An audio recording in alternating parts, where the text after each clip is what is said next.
Toutes les substances qu'on connaît, quand elles gèlent et elles deviennent un solide, elles prennent moins de place. D'accord? Parce que les particules se rapprochent. Mais qu'est-ce qu'il y a avec l'eau? Si vous mettez une bouteille d'eau remplie dans le freezer, dans le congélateur, qu'est-ce qui arrive? Oui! Ça prend plus de place. Puis l'eau est incroyable à cause de ça.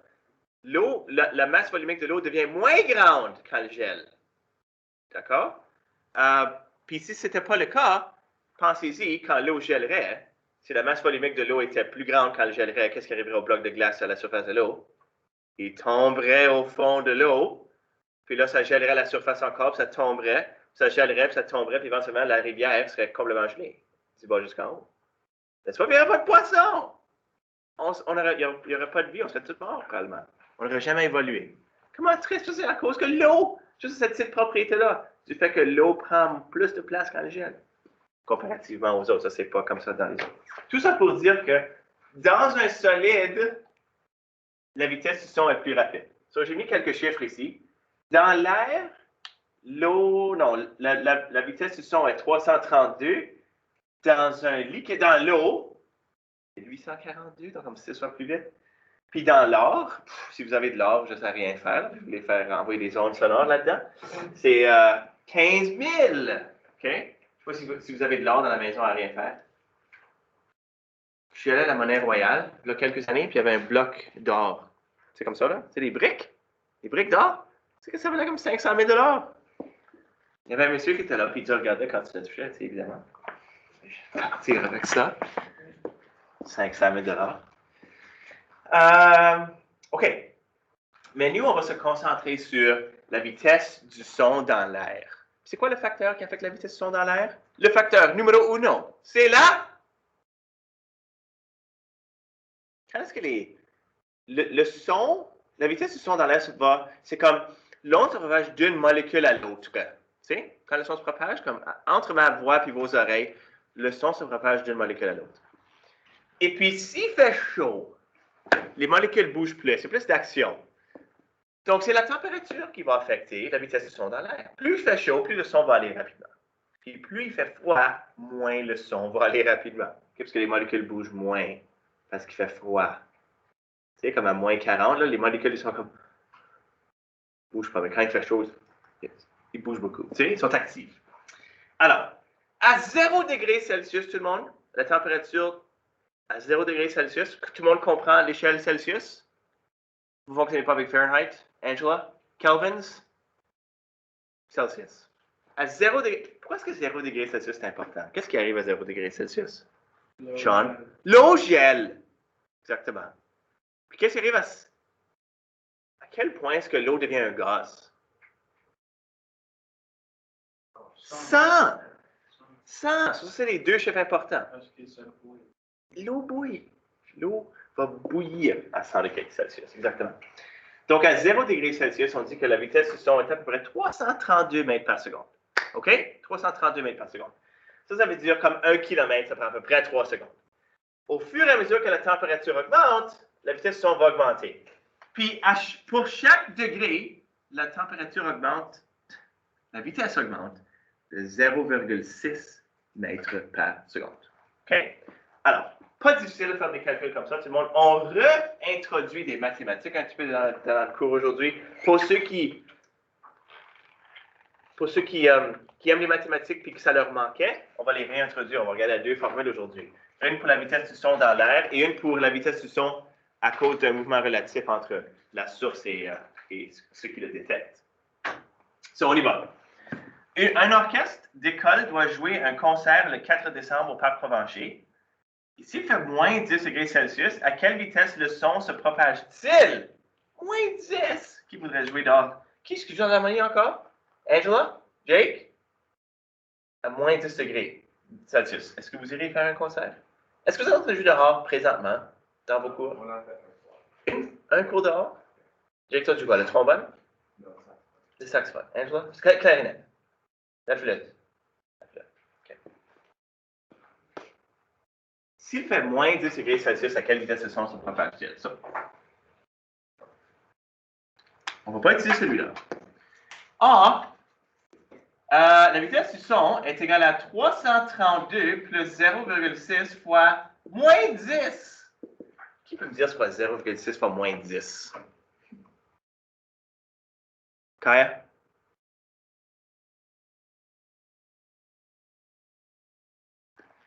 Quand tu multiplies par 10 ou 100 ou 1000, tu vas juste bouger la virgule. Bouge la virgule 1 vers la droite. C'est 6! C'est 6! 332 plus moins 6 fait 326 mètres par seconde. OK? Oh boy! Combien de temps le son prend-il à atteindre tes oreilles si tu es à 120 mètres de l'orchestre? OK, donc tu marchais à 120 mètres et tu entendais au loin. Là. 120 mètres, c'est quand même assez loin. Au loin, tu entendais un orchestre jouer.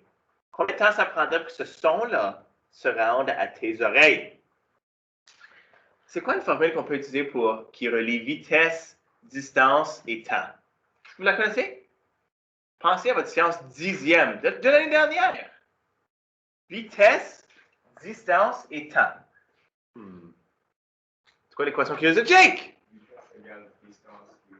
Excellent, monsieur. Vitesse est égale à distance, delta D, sur delta T. Oh, qui a hâte? C'est la prochaine chose qu'on va faire, tout le monde. On va retourner au mouvement, les graphiques DT, VT, AT, les équations de la cinématique. Ça, c'est la prochaine unité. Preview. Est-ce qu'il s'en vient? OK, si on voulait prendre cette équation-là et isoler le delta T, comment est-ce que l'équation serait réarrangée? Delta T serait égal à quoi? Non, ça va D fois V. D sur. Delta D sur la vitesse. OK. Alors, c'est quoi la distance? 120 mètres. Puis le son se propage à quelle vitesse? 326 mètres par seconde. Ça serait égal à 0,368 secondes. Tout le monde. Un tiers environ d'une seconde pour se rendre à votre oreille, qui est quand même assez rapide. Comme quand, si on vous dit que tu bouges 1 km dans 3 secondes, c'est vite, ça. C'est pas aussi vite que la lumière. Comment vite que la lumière se propage? Le son, on va dire, c'est à peu près 3 fois 10 à la 2 mètres par seconde. La vitesse de la lumière, c'est 3 fois 10 à la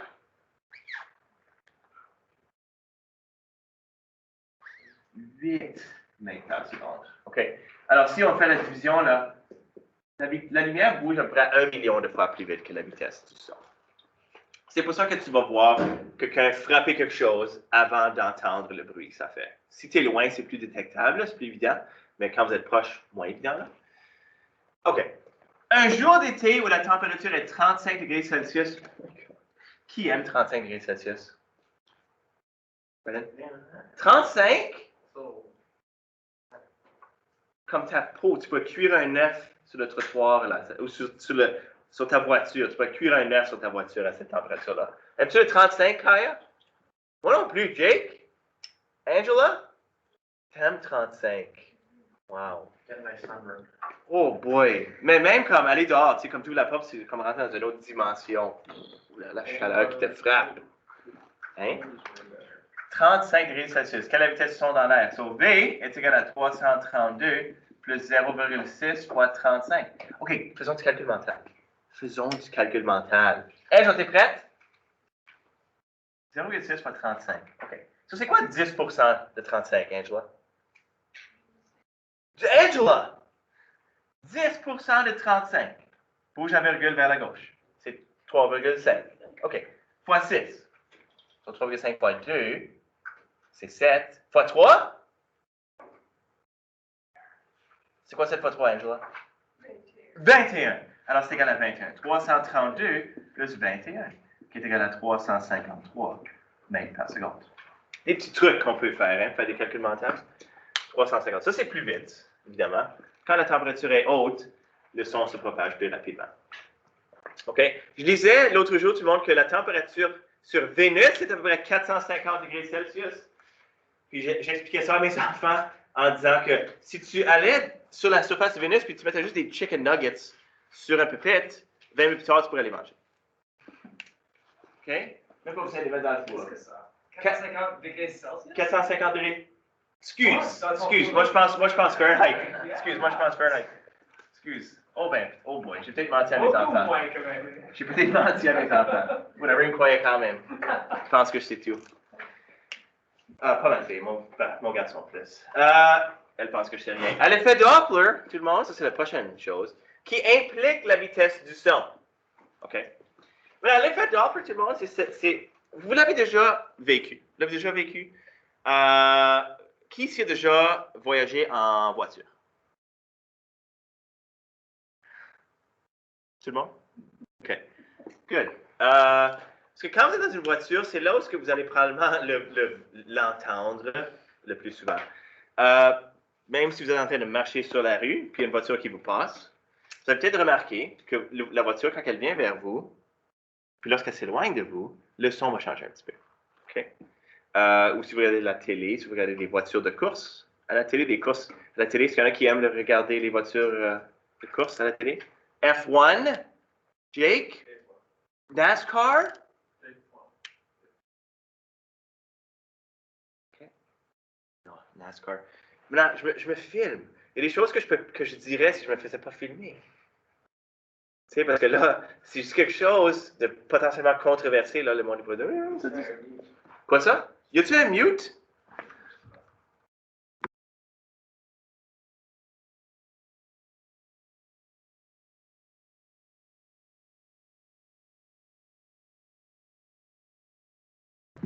Unmute. Re-bienvenue.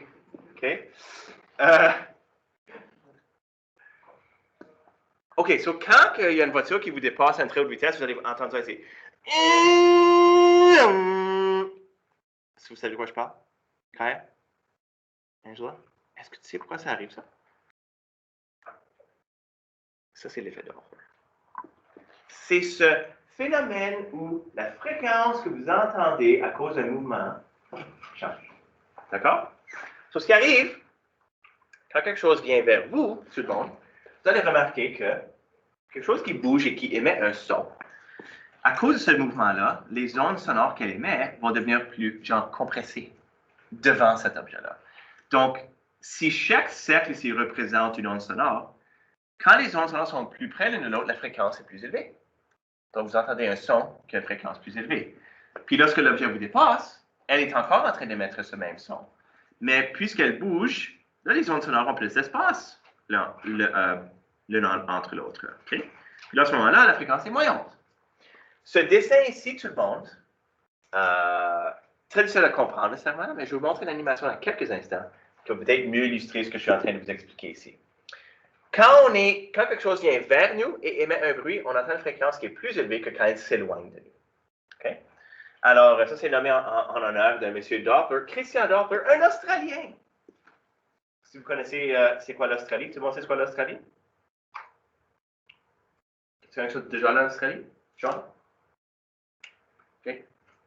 22 heures en avion, apparemment. OK? 22 heures. Apparemment. OK. So là, moi, j'ai besoin de faire ça ici, tout le monde. Ça ici, c'est une source. Ça, c'est ma source ici. Qui est en train d'émettre des sons. Boom. Ça, c'est ce que l'effet Doppler donne essentiellement. OK? Vous voyez votre objet là en train de bouger. Ça, c'est votre oreille. Okay? Quand l'objet vient vers vous, vous entendez une fréquence plus élevée. Parce que les ondes sonores sont toutes plus rapprochées les unes envers, plus près l'une de l'autre. Puis après que l'objet vous dépasse, vous allez remarquer que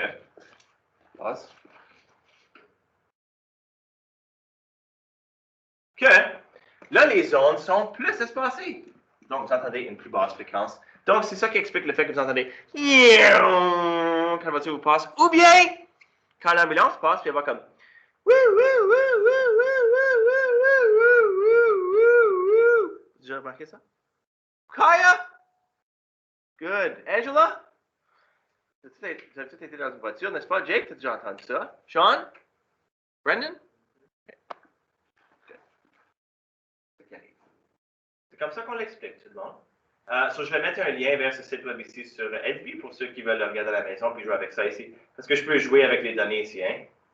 Je sais pas qu'est-ce que... Ouais. Oh, lui, il bouge aussi. OK, non, on ne veut pas ça. On va regarder les choses simples. OK. Alors, ça, c'était le site web que je voulais vous montrer. Comment est-ce qu'on l'utilise? Je vous donne deux applications de l'effet Doppler. La police l'utilise pour mesurer votre vitesse en voiture. Elle utilise des micro-ondes. Pas des fours à micro-ondes, mais elle va tirer des ondes, des micro-ondes vers votre voiture. Okay? Vous avez déjà vu peut-être un officier, là, un gendarme en train de tirer avec un genre de fusil, en train de tirer des micro-ondes vers votre voiture. Puis là, il est en train de détecter votre vitesse parce que les ondes vont vers votre voiture et sont réfléchies vers un détecteur qui vont venir à différentes fréquences. Puis là, ils vont faire un calcul, je ne sais pas quoi, là, puis ça va donner la vitesse à laquelle tu bouges. Donc, un radar émet des micro-ondes. Les micro-ondes sont réfléchis par votre voiture, reviennent vers un détecteur. Le détecteur trouve la différence entre F1 et F2, puis ensuite détermine la vitesse de la voiture. Et si votre vitesse est trop élevée, vous allez maintenant vivre l'effet Doppler une deuxième fois, lorsque la sirène de la police qui te poursuivra s'allume. Okay? Est-ce qu'il y en a ici qui ont déjà été arrêtés par la police? OK, ça c'est la faute de tes parents, c'est OK ça? Jamais? Okay, c'est bien ça. Deuxième, une autre application, c'est pas les deux seuls, mais je vous en mentionne deux. On utilise l'effet Doppler parce que pour déterminer si une galaxie s'éloigne de nous ou se rapproche de nous, on appelle ça redshift, blueshift. OK? Quand quelque chose vient vers nous, OK? Les longueurs d'onde qui vont émettre vont tendre vers le bleu à cause que les fréquences puis la longueur d'onde de la lumière bleue, elle est moins grande que pour la lumière rouge. La fréquence puis la longueur d'onde des rayons rouges sont plus longs. Donc, quand quelque chose s'éloigne de nous, on va détecter plus de couleur rouge qui va venir d'une galaxie. Puis si elle vient vers nous, ça va être un peu plus vers le bleu. Okay, ça c'est une autre façon. Ça, ce n'est pas des ondes sonores ici, tout le monde, c'est des ondes électromagnétiques. Mais voilà. À l'aide de l'effet Doppler, on peut déterminer si l'univers est en expansion ou s'il se contracte. C'est pas si simple que ça. OK, alors voici une petite équation qu'on peut utiliser pour faire des calculs, tout le monde. Dans cette équation ici, il faut faire attention à comment on s'en sert. C'est pas juste mettre dans la formule pour faire des calculs. Il faut vraiment qu'on réfléchisse à ce qu'on fait. Le 332, ce numéro-là n'est pas fixe, il peut changer. La formule pour calculer la fréquence à laquelle un objet, la fréquence qu'on détecte à cause que quelque chose bouge, est égale à la fréquence émise par l'objet fois ce genre de facteur de conversion. Dans notre facteur de conversion, ça dépend de la température. S'il fait plus que 10 degrés, que 0 degrés Celsius, on va calculer la vitesse du son à cette température-là et changer le 332 à cette valeur-là. D'accord? Si la température n'est pas 0, calculez la vitesse du son à cette température et remplacez 332 en haut et en bas par cette valeur-là. À moins 10 degrés Celsius dans le parc Provencher, tout le monde, on mettrait 326 et 326. Là, okay? Deuxième chose, il y a un plus ou moins un moins plus ici. Quand un objet vient vers vous, est-ce qu'on entend une fréquence plus élevée ou moins élevée que le son qui est émis par l'objet? Plus élevée. Quand est-ce qu'une fraction devient plus grande? Est-ce que c'est quand le dénominateur est plus grand ou quand il est plus petit que le numérateur? Quand est-ce qu'une fraction est plus grande? Quand le dénominateur est plus petit. D'accord? Donc, quand l'objet vient vers votre oreille, on utilise le moins. Puis quand l'objet s'éloigne, on utilise le plus. D'accord? Et ça, c'est la vitesse à laquelle l'objet bouge par rapport à vous. OK? Alors, il faut vraiment lire le problème, détecter l'information, ressortir ce qui est important, puis savoir, est-ce que je dois changer le 332? Est-ce que j'utilise le moins ou le plus? Le F2, c'est ce qu'on entend à cause du mouvement, puis le F1, c'est le son émis par l'objet. S'il n'y avait pas de mouvement, on entendrait F1. OK? Ça, c'est ce que j'ai expliqué ici là, dans le paragraphe. Alors, on va faire une couple d'exemples. Je vais vous dire tout de suite, tout le monde, une difficulté que certains élèves ont, c'est normal, c'est comment est-ce que j'isole le VS? Disons que je donne un problème, je vous donne les deux fréquences, je vous dis isole VS. Il y en a qui trouvent ça tough. Oui, Jake? Sur le moins, tu utilises quand l'objet vient vers toi. C'est quand l'objet vient vers toi, toi, tu détectes une fréquence plus élevée. Puis tu peux y penser comme, pour que cette fraction ici devienne plus grande, il faut que je soustrais quelque chose du dénominateur. Puis quand j'ajoute quelque chose au dénominateur, la fraction devient plus petite. OK. Alors, une ambulance qui fait sonner sa sirène à une fréquence de 1600 Hz. Ça, c'est la fréquence 1. Alors, faisons comme on faisait avant. lisons le problème, dégageons l'information, puis ensuite, organisons-nous là, pour déterminer ce qu'on cherche. Se déplace à 30 mètres par seconde, so vitesse est égale à 30 mètres par seconde, et dépasse un cycliste stationnaire et lui casse la mâchoire. Quelle fréquence le cycliste entendra-t-il quand l'ambulance s'éloigne de lui? On cherche F2, puis là, elle s'éloigne de lui. C'est quoi la température? Oh, c'est 0 degrés Celsius. Même pas besoin de changer quoi que ce soit. OK? Parce que je vais avoir 332, puis je vais avoir 332. Puis est-ce que j'utilise plus ou est-ce que j'utilise moins? Plus! Parce que le mot s'éloigne est là. Plus VS. OK? Ça, c'est la formule qu'on va utiliser. F1, c'est 1600, puis VS, c'est 30. Donc, ça va être 1600. 332 sur 332 plus 30. Là, la calculatrice va tout faire le travail pour vous autres, tout le monde. 1600 fois 332 sur 362. Puis ça devrait donner quelque chose de moins, qui est moins grand que 1600, hein? Qui donne, apparemment, c'est 1467 Hz. Apparemment. Ça, c'est ce que vous avez détecté à cause du mouvement relatif. Si l'objet ne bouge pas, l'objet qui émet le bruit ne bouge pas, qu'est-ce que c'est VS? C'est 0. Puis là, c'est quoi la valeur de la fraction si VS est égal à 0? 1. Puis là, vous n'allez pas détecter de changement dans la fréquence. Okay. Il faut qu'il y ait un mouvement relatif entre les deux objets pour que l'effet Doppler soit détecté. OK. Un jour où il fait 23 degrés Celsius. Ça, pour moi, c'est une très belle température.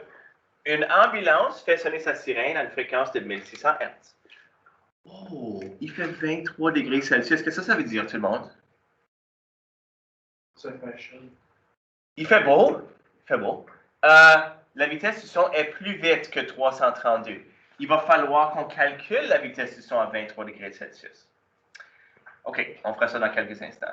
Une ambulance fait sonner sa sirène à une fréquence de 1600 Hz, comme le dernier problème. Un piéton s'arrête pour regarder l'ambulance qui s'approche de lui. Qui s'approche de lui. Et ses oreilles détectent une fréquence de 1610 Hz. Donc, ses oreilles détectent 1610 Hz, tout le monde. Ça, c'est la fréquence 2. Oui. OK.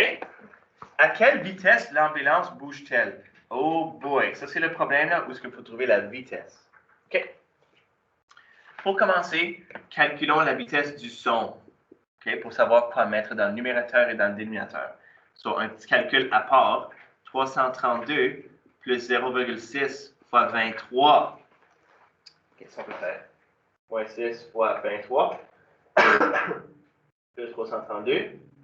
Alors, ça c'est égal à 345,8 mètres par seconde. OK. F2 est égal à F1, puis là, je dois mettre 345,8 sur 345,8. Est-ce que je mets moins ou plus VS? Moins. Très bien, parce que ça s'approche. Donc, on met moins. OK, quelle est la variable qu'on cherche? On cherche VS. Oh my God. C'est OK. 1610, je vais continuer ici. F2, c'est 1610. F1, c'est 1600. Puis là, c'est 345,8 sur 345,8 moins VS. OK. Je sais pas comment est-ce que vous vous sentez là, avec votre manipulation de fractions, mais le binôme dans mon dénominateur, c'est la première chose qu'on devrait sortir. On devrait multiplier les deux côtés par 345 moins VS. Il va disparaître ici, puis il va apparaître là. Puis on va diviser par 1610. Ça, si je fais, c'est comme un genre de switcheroo. OK? 345,8 moins VS va être égal à 1600 fois 345,8 sur 1610. OK? C'est un petit peu comme je l'ai dit là, on fait comme un genre de switcheroo entre. C'est comme quand vous avez des affaires comme ça ici. Sin 35 est égal à opposé, j'invente des numéros, 5 sur x. Vous devez trouver la valeur de l'hypoténuse. OK? So, qu'est-ce que vous faites ici? Et vous faites switcheroo. X est égal à 5 sur sin 35. C'est le même genre d'affaire. On fait juste. On les échange. Donc là, on va trouver la valeur de ce grand numéro-là, 1600 fois 345,8 divisé par 1610. 1600 fois 345,8 divisé par 1610. 345,8 moins VS est égal à 343,652. Et on va juste isoler VS. Ça va être quelque chose comme VS est égal à 2,15 mètres par seconde. Qui n'est pas super vite. Mais voilà. Ça, c'est le problème mathématique le plus difficile qu'on peut vous poser dans cette unité ici. OK, tout le monde?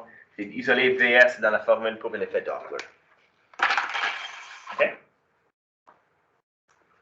Est-ce que vous vous sentez bien de manipuler des chiffres un petit peu? On ne l'a pas fait souvent. Là. Parce que la prochaine unité, on s'en va dans les chiffres. Puis ceux qui aiment ça, vous allez aimer ça. OK. Qu'est-ce qui arrive? Oh, revenons ici à cette formule.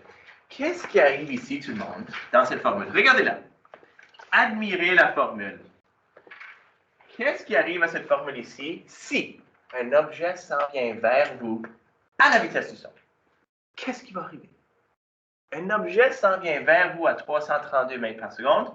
Qu'est-ce qui va arriver à cette fraction?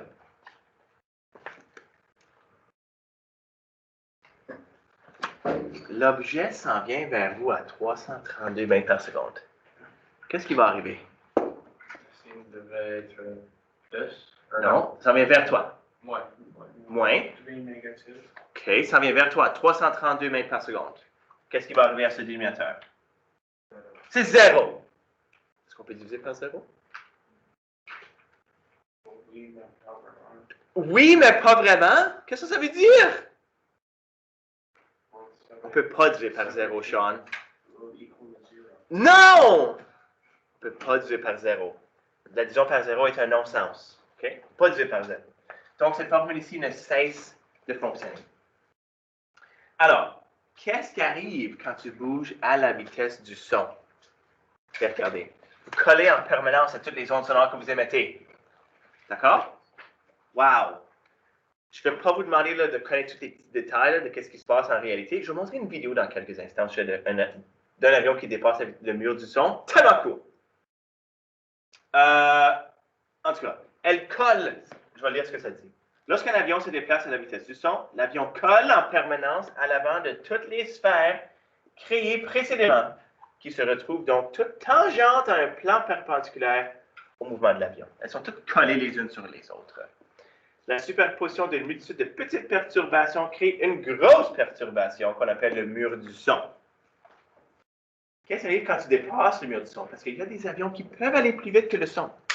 Qu'est-ce que vous pensez qui va arriver quand un avion va plus vite que la vitesse du son? Il va y avoir un gros boom, ça c'est vrai. Apparemment, il y en avait la semaine dernière à Paris quand les joueurs de tennis jouaient au French Open. Puis il avait entendu un gros sonic boom pendant qu'ils jouaient au tennis. Tu sais qu'ils ont eu peur. Quand tu dépasses la vitesse du son, oui, il y a un gros boom. Mais là, tu vas aller plus vite que le son que tu émets. Donc, ce qui va arriver, c'est que l'avion va passer silencieusement. Puis là, quelques secondes plus tard, tu vas entendre le bruit. Moi, j'ai jamais eu la chance de voir ça en personne, mais je pense que dans ma vie, j'aimerais ça le faire une fois. De voir un avion briser le mur du son ou qu'elle me dépasse en volant plus vite que le son, puis que j'entends le bruit après. Il me semble que ce serait tellement cool. En tout cas, qu'est-ce qui arrive quand un avion va plus vite que la vitesse du son? Mais là, elle dépasse les ondes sonores qu'elle émet. Donc ça, c'est ma source, disons mon avion. Puis toutes les ondes sonores qu'elle a émises sont derrière elle. Donc, elle s'en vient, le son vient après elle. Elle forme ce qu'on appelle un cône de Mach. Puis dans la vidéo que je vais vous montrer là, dans quelques instants, le cône de Mach va être là. Okay, il va y avoir un gros bang. On ne peut pas vraiment l'entendre sur les vidéos de YouTube que j'ai, mais c'est ça qui va arriver. C'est pas mal cool. Pas mal cool. So, oui, il y a des avions qui peuvent aller plus vite que le son. Puis, je ne sais pas si vous avez déjà entendu ça ici, mais on dit des fois que des avions, comme avec ce que cet avion-là peut aller, elle peut aller Mach 5, elle peut aller Mach 4. OK? Peut-être que vous avez déjà entendu parler de Mach 3. Est-ce que Mach register comme like Mach 4 register like Cat 5? C'est exactement ça. Oui, Mach. Comme Mach 3, c'est aussi un rasoir de Gillette, n'est-ce pas? Le Gillette Mach 3 Razor. N'est-ce pas? Les gars, est-ce que vous utilisez un rasoir? Le Gillette Mach 3 Razor. On utilise des mots de physique pour rendre les produits cool. OK? Gillette Fusion Razor. Gillette Fusion Razor, Fusion 5. OK, ça c'est un mot de la physique. Un Tesla. OK, ça c'est de la physique, ça c'est cool. Quoi d'autre? Volt, Chevy Volt. Ça c'est cool. Pour les voitures électriques, on utilise beaucoup de mots de la physique pour les voitures électriques. On utilise la physique pour rendre nos produits cool. Tout le monde. OK. En tout cas, Mach 4. Ça veut dire que tu vas 4 fois la vitesse du son. Les avions les plus vite, si je ne me trompe pas, vont à Mach 10. OK? Mach 10. La fusée. J'ai regardé l'année dernière une vidéo de la navette spatiale qui quittait la Terre. Elle allait à Mach 26 ou quelque chose. 26 fois la vitesse du son. C'est incroyable, ça. Très facile à calculer la vitesse de Mach. On prend la vitesse de l'avion en question, puis on divise par la vitesse du son. Ça dépend de la température, la vitesse du son. Donc, assurez-vous de regarder si la température ou quelle est la température. OK? Nommé en l'honneur de Ernst Mach, un Autrichien. On avait Christian Doppler qui était australien. Là, on a un Autrichien. Pouvez-vous nommer d'autres Autrichiens célèbres? Connais-tu d'autres Autrichiens, Kyle? Pas un? Pas comme Christoph Waltz ou Arnold Schwarzenegger, Dominic Thiem, Hitler? Ils sont tous des Autrichiens. Okay? Mozart, Autrichien. C'est quoi Autrichien? Austrian. Il vient de l'Autriche. Oh, Yeah. Oui, il vient de l'Autriche. Bon. Alors, par exemple, un avion vole au-dessus d'un désert à une vitesse de 4500 km/h à une température de 0 degrés Celsius. Ah, ça c'est convenient. Ça veut dire que la vitesse du son dans l'air est 332 mètres par seconde. Quel est son nombre de Mach? Oh boy, qu'est-ce que vous remarquez ici, tout le monde? La vitesse de l'avion est 4500 km/h. Qu'est-ce qu'on va faire avec ça, Brennan? On va faire un main. Absolument! Si on ne le fait pas, ça c'est un rookie mistake. OK? C'est quoi le chiffre magique pour convertir de km/h à mètres par seconde? Le chiffre magique. C'est 3,6. Prenez votre 4500, divisé par 3,6, ça fait 12 050 mètres par seconde. Selon votre numéro de Mach, c'est le rapport entre la vitesse d'avion, 1250, et la vitesse du son, 332. Alors, si je fais ça divisé par 332, j'obtiens 3,77. Comme j'ai dit, je pense que les avions les plus rapides au monde, ils vont Mach 10. Comme ils peuvent voler là, en ligne droite, à 10 fois la vitesse du son. C'est 3 km par seconde. 3 km par seconde! Pensez-y, là. Ça, c'est vite! Je pense qu'il s'appelle un Raptor, quelque chose comme ça. Oh, F-20. Non, c'est pas des avions de ligne. Non, c'est pas des avions de ligne, là. C'est des avions de chasse. C'est comme des armées appartiennent à ces avions-là. Yeah. C'est pas comme l'Air Canada qui s'en va 3 km par seconde. Oh yeah, on va aller de Winnipeg à Paris dans 2 heures. Il y avait comme un avion qui s'appelait le Concorde qui allait marcher. La Concorde pouvait, oui. Elle allait de Paris à New York. Quelque chose comme ça. C'était vite. Puis elle brisait le mur du son, mais là, apparemment qu'elle faisait tellement de... ça prenait tellement d'énergie, ça prend tellement de carburant pour faire ça, qu'ils ont arrêté de le faire. Ça coûtait trop d'argent. OK, je vais arrêter là. Je vais montrer des vidéos à la classe qui est assise ici. Puis ceux qui sont à la maison, ben, les liens sont sur Edsby.